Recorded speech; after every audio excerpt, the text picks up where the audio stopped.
got tweakers will play on some grass or dirt, but turn down the volume on Dick and Bird.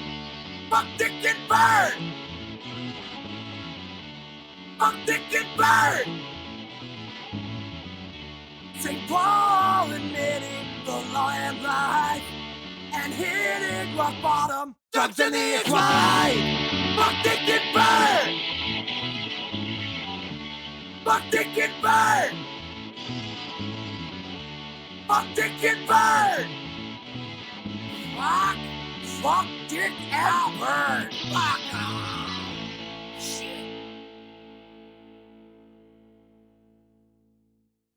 Hello and welcome to this thing we call Minnesota Foul Play-by-Play. I'm your host, Anthony Variano, and I'm joined by my good friend, Mr. Bradley Haas. Bradley, how's your bod? Good day. It's finally warming up here in Montana, so it feels good. It got up to 70 here in Minnesota. Yeah, spring's here for 2 days, and then it gets back down to 30. Possibility of snow. Love it. Probably going to have that a couple days after you have it.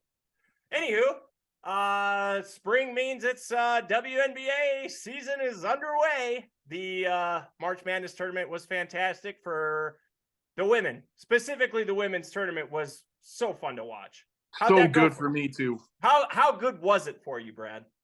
It was out of control good.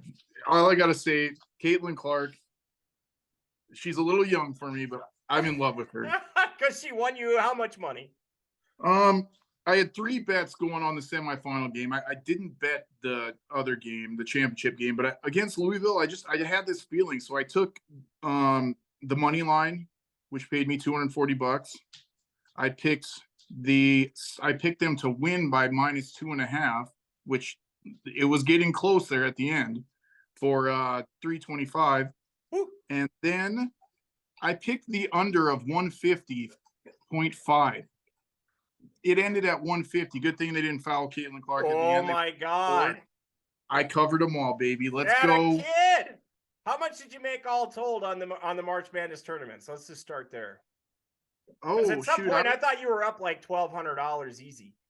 I would say I probably wagered $700-800 and cashed for probably $2,800. So $1,500-1,600. Heck yeah. People, tell them what you did. This is what Brad did. He bet every underdog, didn't you, in the first 2 rounds at least, right?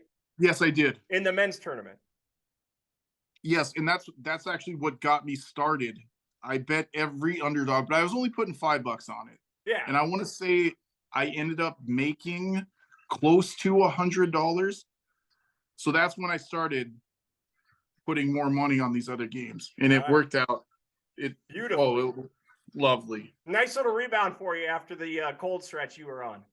Yeah, and I recouped some of my money from the Bobcats national championship run that I thought. God, why do we keep laying that bet? Anywho, we were going to talk about the Minnesota Lynx 2023 at WNBA Draft recap. It went perfectly, about as perfect as it could go for the Lynx. All right, so round 1, pick 2, they picked Diamond Miller, which was everyone expected to happen. No brainer. Right. You picked the best player available. She's 6'3" and she plays guard, and she can play point guard in the WNBA. Like that's pretty valuable to have. She can shoot over any guard who covers her, basically. So that's huge. And it's a team. As a team, we need a point guard. Yes. She averaged 19.8 points per game in the tourney and had 24 against South Carolina. Pretty big numbers in the biggest game. We like to see that. With pick 12. They went off the board. They didn't pick who we all thought they were going to pick, who ESPN had them picking. They went with Maya Hirsch out of France. And I love this pick because they don't have enough players, or they have too many players in order for her to make the roster anyways. And she's only 19 years old. She's 6'5". She can already score in the post. She's been playing on the national team since she was 16 years old. She's going to replace a lot of the rebounding gap left by Sylvia Fowles eventually. It's not going to be this next season. It might not be the season after that either, but it's a roster spot that they don't have to worry about cutting anybody and, paying someone a bunch of money not to play for them, which, I mean, they've done in the past. So Anything else you got to say on that pick, So Brad? what are they going to do with their 16th pick? Exactly. At 16, they got exactly who SPN thought they were going to get with the 12th pick, which is Dorka Juhas, who is out of UConn via Hungary. She can rebound and score. She almost averaged a double-double last year with UConn. She's 6'5" as well. Does she make the team then? Well, that's a good question because they just re-signed Dantas, and that would be the position. I would be the person I would think she's competing with. Like I said, the Lynx are not afraid to cut somebody who they're going to pay to play somewhere else. They've done it with point guards for like last 3 seasons. I was just, let's see. Yeah. Mariah Jefferson last year, Crystal Dangerfield the year before, the rookie of the year. They got rid of the rookie of the year and managed to turn Mariah Jefferson into a point guard, which made me look like a fucking idiot because I was screaming from the stands at Cheryl Reeve that our Aerial Powers, number 3, should be our point guard. And she managed to turn Mariah Jefferson into a competent point guard. And now she's not on the team. So basically, if you play for Cheryl Reeve, you can learn how to play point guard. So I think they're going to be fine. Speaking of the draft, though, since it is draft night, how was the draft party? It was packed. They oversold the venue, Courtside Club. Let's see. It seemed like there's about 500 seats for people, and there were about 600 people there. So, I mean, there's a lot of... I was surprised by how many people were interested in the draft. I wonder if the food selections got out to anybody because it wasn't in the email. And last year they had pizza, and this year they had like pastas, salads, desserts, fruits, vegetables. You name it, they got it. And hey, I gotta say it's a good thing though. You know, if they're filling up a place or overbooking something, I mean that. Well, they're free tickets. It shows, you know, there's interest. I mean, yeah. Weather was better this year than it was last year too. It's people get out of their houses more when the weather's better. So, I mean, 70-degree day, people showed up. But yeah, there's definite interest. There was interest in this draft specifically because we had a high draft pick. That wasn't the case last year. And it wasn't likely. That's the thing about this league. The WNBA, there's not enough roster spots for, I mean, if you're drafted in the second round, it's really hard to make a WNBA roster. I mean, with injuries and stuff, you'll probably end up one eventually, but they make a big deal out of like second round picks who become WNBA All-Stars because so few second round picks end up in the WNBA. So yeah, I mean, I think the Lynx, I was impressed with what the Wings did today. I'm always impressed with what the Wings do with their draft picks, their accumulation of draft picks. They got 4 players, probably 3 of which will keep on their roster. 2 of which they absolutely wanted and got. Yes. And it was beautiful what they did. And they got a project player that they own the rights to that can just stick over there and when she's ready, heck yeah. Yeah, no, I think Dallas and Minnesota right now are the big winners of the draft. I mean, I don't actually, to tell you the truth, I don't know. Aaliyah Boston's great, but I don't know that she's like Asia Wilson. I don't think she's going to be an MVP in the league. So, I mean, and that's what's lacking from this draft class, I think, is like a bona fide MVP you can call a franchise player. Well, I mean, you look at her in that semifinal game, you know, that they lost to Iowa.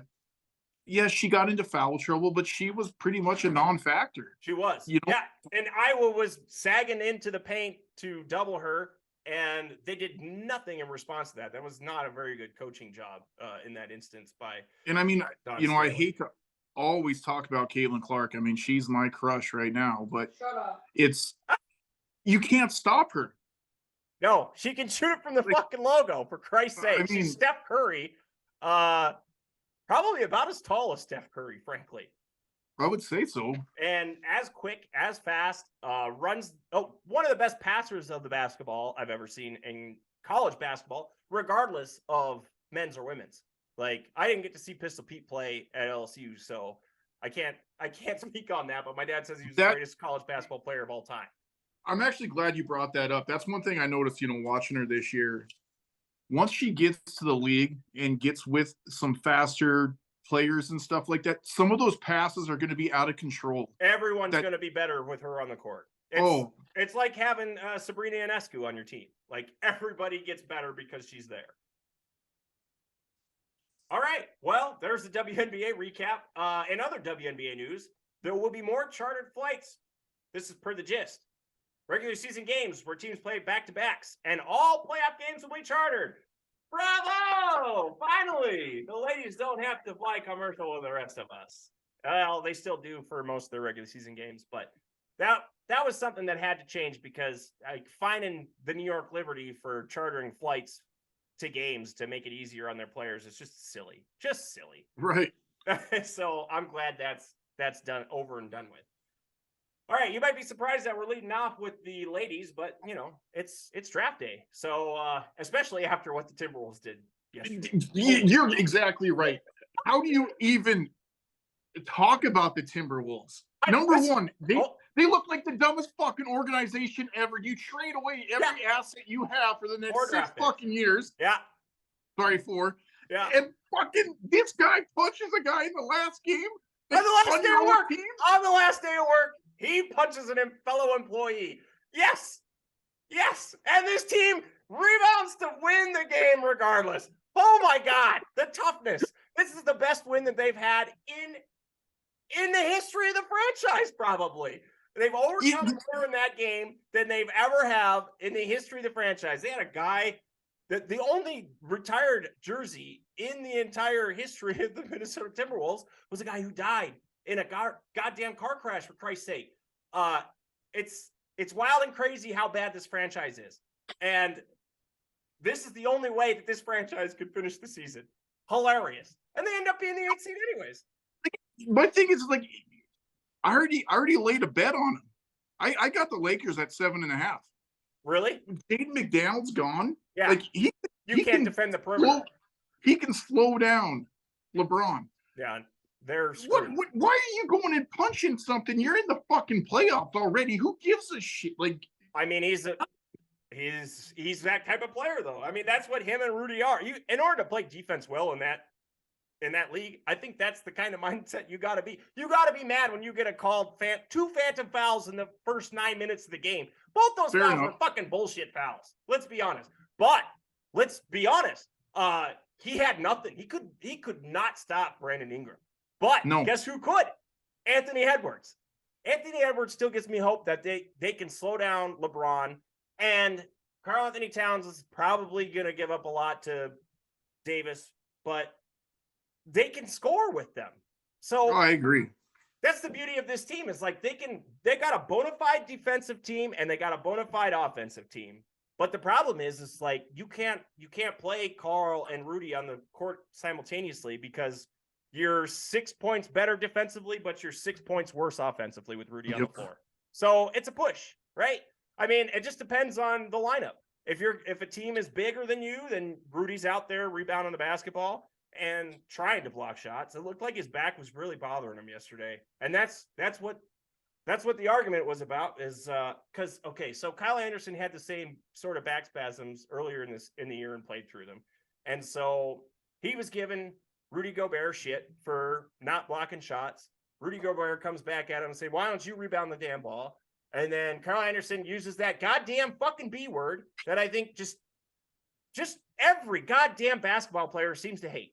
And you know what? If we could just get men to stop like treating B and P words as like derogatory terms, like it's okay to be a bitch. It's okay to be a pussy. Like it's fine. You could be those things and still be great at basketball. You don't have to punch your teammate and your fellow employee over being called a bitch. I'm sorry. It's silly. Kyle Anderson, I wish he wouldn't have said it, but Kyle Anderson's in the right here. I mean, I agree. And when it comes between Rudy Gobert and Kyle Anderson, which I never thought I'd hear myself say, I'm taking Kyle Anderson. The man does all the little things right. He's a bona fide leader in the clubhouse, as indicated by everybody who writes for The Athletic. He's the vocal leader in the clubhouse. Something this team has been lacking since Karl-Anthony Towns was drafted, I might add, because Carl's the silent type, you know? Yep. You need a vocal leader. No. Here's the and I want to go back to you talking about Anthony Edwards. You know, when we drafted him, I was like, yeah, he's good. He doesn't play defense though. He doesn't way to prove us wrong. He does now, huh? Yeah. Dude, this guy, He's amazing. And he said I think I don't know if he said it after the game in the post-game interview, but he did give it to the Athletic or whoever in the press conference, perhaps.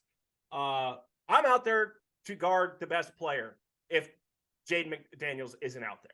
Like if he's out there, he's guarding the best player. If I'm out there, I'm guarding the best player. And that's what my job is. And then I take whatever I got left in fuel to do what I can offensively. And some of the sequences, I mean, he is a delight to watch on Instagram. My God. Like just the sequences of him blocking shots, running the floor, turning it over again, getting a steal and then putting it back up. Just beautiful, man. Just hustle. That's what that guy brings to the game. And I love him to death. I knew he'd be great because he could shoot out of college. You knew at that time when they drafted him that he was probably the best shooting guard in the draft. So I was like, yeah, that's an easy pick. We don't have nearly enough shooters.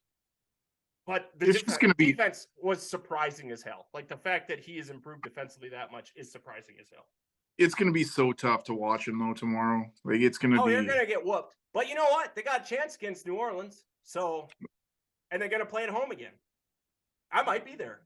I was going to go to the game on Sunday, and I said, bag it, this team, they're just not worth watching. And then they put on the greatest show on the hard court all season on the last day of the regular season. Here's Nickeil Alexander-Walker's words about Kyle Anderson. This is via The Athletic. I'm not used to Kyle's approach from a veteran standpoint. This is back in March, he said this. He's very blunt. I think in today's NBA, a lot of guys tiptoe, and he doesn't at all with anybody. So that's respectable. I think it's needed because the accountability part that he provides for us, outside of Mike, being that older guy that has to lead, it's good to have him. You're fucking right, it's good to have him. In fact, you can go ahead and trade Rudy Gobert if it's a problem, because Kyle Anderson's the guy I'm behind. In fact, he was named in an ESPN Plus article as one of the untouchable players. Every team's untouchable player. Not Karl-Anthony Towns, not Anthony Edwards, not Rudy Gobert. Kyle fucking Anderson is the untouchable player for the Minnesota Timberwolves. We need to move Karl-Anthony Towns. I mean, I've been saying that for a year. At this point, you got to get something. He's great. He's going to age so well, though, Brad. That's the thing. It's like you're not going to realize. Damian Lillard. Damian Lillard. Damian's never leaving Portland. Oh, he's got to, man. He's got to. He's going to be. They're never going to. You have any idea how much love he's going to get from all the analysts for not leaving Portland? Even if he never wins anything, though. It don't matter. We're not. You think he's going to win something in Minneapolis? Come on. Come on. What? I'm not saying he's going to. No. But like, at what point does your loyalty run out? Holy shit! The Wolves just scored Bria Beal. Oh my God! There might be a veteran who loses their job this year. She fell all the way to us. That is crazy. Wow. I had her going like 5th overall. Wow. Crazy. Yeah, now it's just got interesting. She's a wing player too. Yeah, I mean, Jesus, who else is on the chopping block here? Is Ariel Powers even going to be a fucking member of the team next year? This draft reminds me of playing NBA 2K, trading away everybody and having like 8 freaking draft picks. Because you like the Dallas Wings every year. The Dallas Wings do that every year. Oh, I love them. They don't ever win anything, but goddamn, are they fun to watch? I mean, that's pretty crazy. That is crazy. Her falling from like basically 6 to 24 is wild. Look at us go. Yeah, I was there. All right. What else we got? There you are. You're right there on TV. No. The Timberwolves will play. Dude, you know how they do that shit? Like when we're at the watch party for the Bobcats, they just pre-record all that shit. It's live. Oh, come on. I saw the crew in there. Yeah, they're like, yeah, everybody go crazy. We're about to go on. And then, of course, you have to go crazy for 15 seconds. Yeah. 30 seconds. And it seems like a lifetime. Yeah. I about cheered too much. I couldn't even cheer for the Cat Grizz game after that. Right. It was exhausting. Sitting there. Yeah. I was holding a goddamn crutch above my head for fucking a minute and a half, man. All right. So the Timberwolves will play at the Lakers on Tuesday at 9 p.m. Central Time. That'll be on probably ESPN, I believe. And as you said, the Wolves are 7+ point underdogs. Minnesota. I got the Lakers at 7.5. That's a good bet, I think. I'm gonna hedge it though. I'm hedging it with parlays. It's not actually a true hedge, but I got a bet on the T-Wolves. Bet on the money line. Yeah. Oh yeah, play with the point spread a little bit. All right. So Minnesota won 2 of 3, but most recently lost 123-111 on March 31st. So that should give you an idea of what we can expect. That is more than 7 points they lost in that game. But Anthony Edwards was just returning from injury and played terribly, admittedly so, in the post-game interview after last night's game. If they win, big if, they'll play Memphis, which would be a really fun series. I want Memphis again. We had them beat. I really want them again. We had them beat. I know. Had them beat. If we could just finish a fourth quarter, which I still don't think we can do. But no. Jaden McDaniels is the loss for the year, but Rudy Gobert is only suspended for the Laker game. So actually, Rudy Gobert did finish the fourth quarter. He finished him right in the chest. Finish him, Mortal Kombat. Just boom, ripped his heart out. All right. If they lose, which is the likelier scenario, they'll host the winner of Wednesday's game between Oklahoma City and New Orleans. I suspect that'll be New Orleans again. And if they win that game over New Orleans or Oklahoma City, they'll play Denver, which is just a recipe for disaster. But at least we'll get to watch the man, the myth, the legend, Nikola Jokic, and all of his bleeding. The cool thing is, though, is Vikings made the playoffs.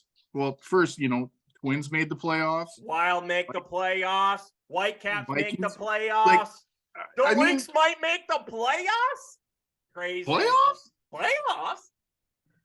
All right. Speaking of playoffs, the Gophers. Fucking Gophers. 20 years without a goddamn... I know it's hard to believe. We play hockey better than anybody in the United States.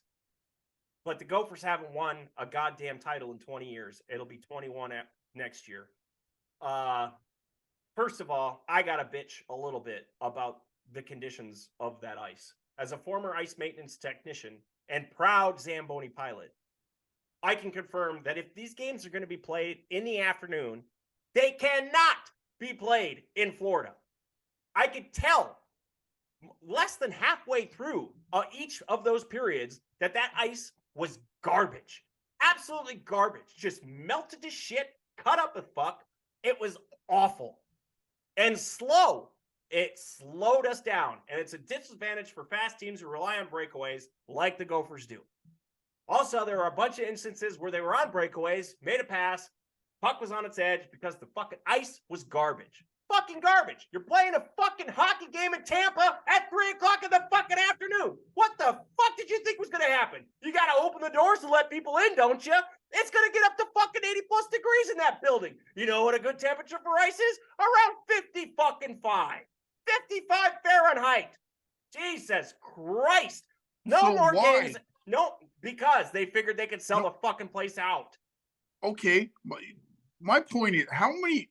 And I do not know this. How many colleges down south have hockey? Oh, plenty of them. I mean, shit, do they? Goddamn Coyotes are playing at the fucking rink for the Sun Devils, for Christ's sake. I'm not okay. That's what I was gonna like. I don't know how many colleges have it down there. Why not have that shit up north where your real hockey? Exactly. None of the teams from those fucking colleges end up in the Frozen Four, do they? Yeah. No. You could have. Okay, they sold 19,000 plus tickets for that fucking championship game. You know how many they could have sold the fucking XL Energy Center? Every single one. Every single one. Fuck. If they had a bigger goddamn place, they would sell 37 plus thousand. They sold out the goddamn XL Energy Center for a high school fucking hockey game out here. A fucking goddamn championship high school not even a championship game. The semifinal games were sold out too. They packed that building to the rafters. We love hockey here. We always have 2 teams in the Frozen Four tournament. Just put it here. Hypothetically. Hypothetically. The Northeast, Boston. I know it would suck watching, but do you think you could fill up US Bank Stadium? Oh yeah, absolutely. I've been wanting this to happen for a long time. Problem with US Bank Stadium is can only do a night game. Really hard for the ice maintenance crew because you got sun coming in through the roof at all times, which is going to melt the ice. Yep. And they've got really no way of blocking out that sun. So, I mean, this time of year, it makes it really hard. I was just there for the concert, The Strokes, open for Red Hot Chili Peppers. The Strokes only were on stage for about 20 minutes in the dark because the sun was coming in. They tried to block out the sun through the doors area, but they can't do anything about the overtop. And it made for a pretty terrible viewing experience. But what can you do? Also, terrible place to hear a concert, especially up top. It's okay on the floor. Terrible if you're not on the floor.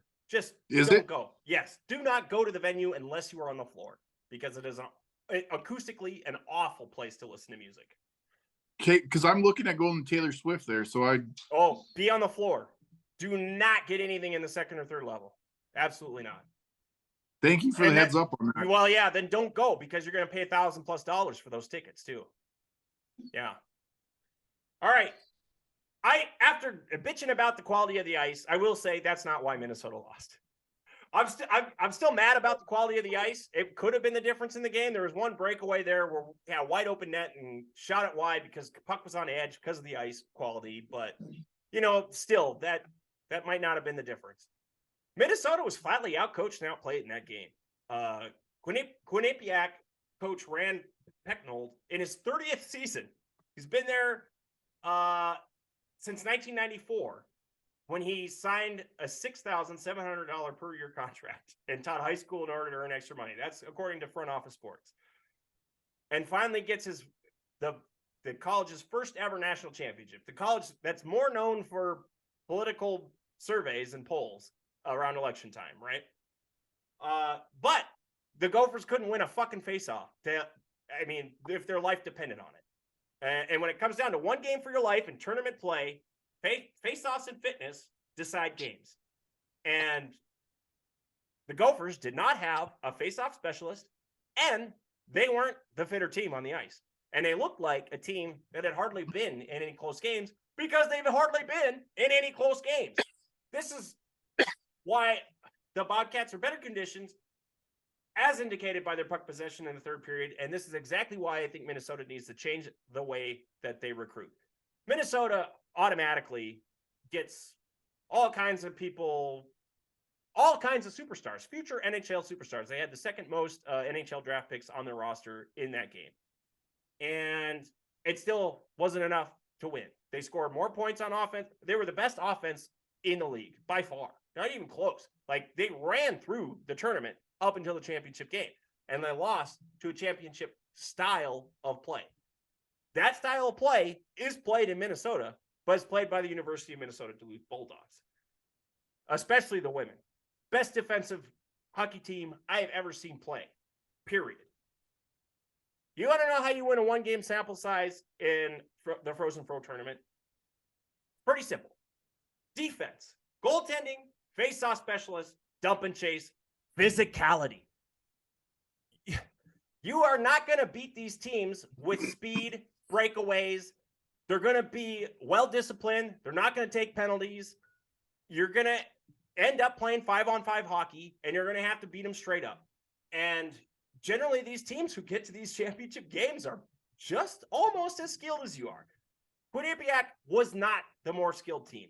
They did not have the better players. Minnesota had the better players, but they did not have the better team.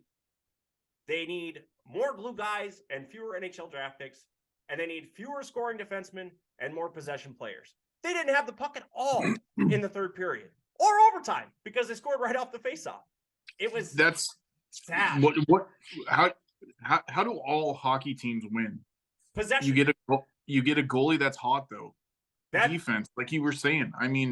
But it's easy to play goaltender when your offense always has the puck, right? Like Close, the goaltender for Minnesota, had himself a rough day, even though guys were, bailing out or diving to block shots. They were blocking shots like crazy, the Gophers were. It's not like they played bad defense. They just didn't. The best defense is possession, and they didn't have possession. The better team in the neutral zone was Quinnipiac. The Bobcats just stifled anything that they could get started before it got started. And that's how you beat teams like that, is you stand them up at the blue line and don't let them in. Do not let them in. And that's just the type of style of play I'd like to be seen played by the Gophers going forward, because this is a statement game. Like, you were the best team in the tournament. You play a best out of 3, a best out of 5, a best out of 7. You're absolutely beating the Bobcats. Absolutely. Yeah. But in a 1-game playoff, you got to be better. You got to be a better team, not just have the best players. And that's my take on the Frozen Four. Speaking of hockey, you got some scores that you can give me right now? Some scores? I can't give you any scores. That's against the rules, man. They'll send us a cease and desist if I start. Okay.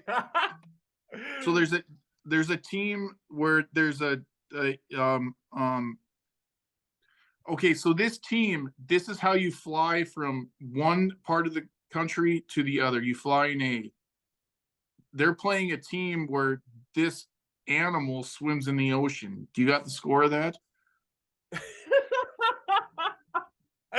I don't, man. I don't.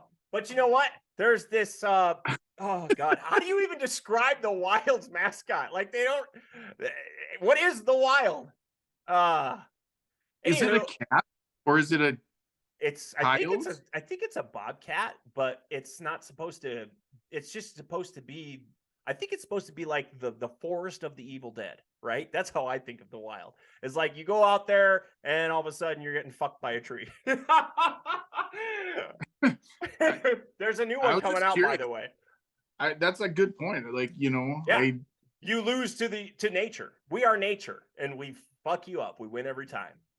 Let's talk a little bit. Do you guys really have that many like pine trees and stuff there? Oh, you go up north? Absolutely. Yeah. It's just it looks like Canada around here. You don't have to get that far north to really run into the tundra. So, yeah, the Wild. How about the Wild? Still drawing Dallas, likely in the playoffs. I mean, gonna have to beat him eventually, so no big deal. It's better than grabbing Colorado right away. So I would like to avoid that. So, and like you said earlier this year, you said, I do not want to watch them as the wild card, and then they're going to manage to avoid that. Yes, that was good. That was good. I mean, I just score some fucking goals, win a goddamn game. Yeah. Well, Joel Eriksson-Ek is a big part of their offense, and he's gone now for a while, and who knows how long, probably at least through the first round of the playoffs. That's a big loss. That's huge. That guy is like the energy on the ice. He's the guy who stands up to anybody all night long, too, for fucking. I am brain farting. Who's the guy that I absolutely love right now? He scored 2 short. Yeah, scored 2 shorthand goals. No, you love Ryan Hartman, the guy who's responsible for turning over the puck. And he scored the first one, assisted on the second one. That man is. Remember that time I said, I don't know if Ryan Hartman's a top line center? The guy on the penalty kill is fantastic. Either he is that good or he's just that lucky. If he doesn't hit the puck, like they're screwed. Right, they've got a two-man advantage against them. Yes, if he doesn't make that, but he sees the opportunity and he doesn't hesitate, which is exactly what. Let's see, Binnington, he was in goal, right, for that Blues game. Binnington hesitated to come out, and Binnington could have got to that puck if he would have moved right away, but he didn't. He hesitated, and that's the difference. You cannot take the moment to think about it. You just got to go. If you're not going to go, he's probably going to beat you anyways, because Ryan Hartman, one-on-one with the goaltender, more than 50% of the time, I'd probably give it to him. And I'm glad that Kaprizov's back. Gets a couple games under his belt, gets a skate out there before the playoffs and whatnot. That's good. And I told you back when we said this, I don't think it's going to matter. I think the team actually came together and they played some great hockey while he was gone. They were better without him. I mean, offensively, they scored more points than they did with him. Crazy, I know. But I think that was just Matt Boldy being emboldened by the fact that I need to shoot the puck more. And holy cow, did that work out great for the team. That guy's a monster. He's 21. He's got over 100 points already in his career. Wild. Yeah, they're fun to watch, folks. You should tune in. Although I'd canceled my Bally Sports subscription because they're not carrying the Minnesota Twins, so I won't be seeing the rest of the regular season. I'm trying to tune into the. It's on ESPN tonight. Yeah, Blackhawks, but I'm not seeing it on here. Must have to refresh. I don't know. What other bets you got for us, Brad? You got anything upcoming? I got some hockey bets right now going. Oh yeah. That's why I wanted to know some scores. I imagine you got the Wild to win by 1.5 or more, right? Yes, I do. Yeah, that's a good bet. I also have the San Jose Sharks to win by 1.5. Okay. Who are they playing? Have Winnipeg. Okay. I don't know if I like that one. Before we got on, they were up by 2. Oh yeah. And then the Rangers and the Sabres. I got the Rangers winning. Money line. Sabres are pretty good though. I'm jealous of the Sabres now because they got Tuck and they got the guy who, the number 1 overall pick who's fucking fantastic. They can score with anybody. Really, they need goals. You know what I found out? I found out this weekend. This was the first time I bet on the Masters. It was fun. Oh yeah, how'd that go? I broke even.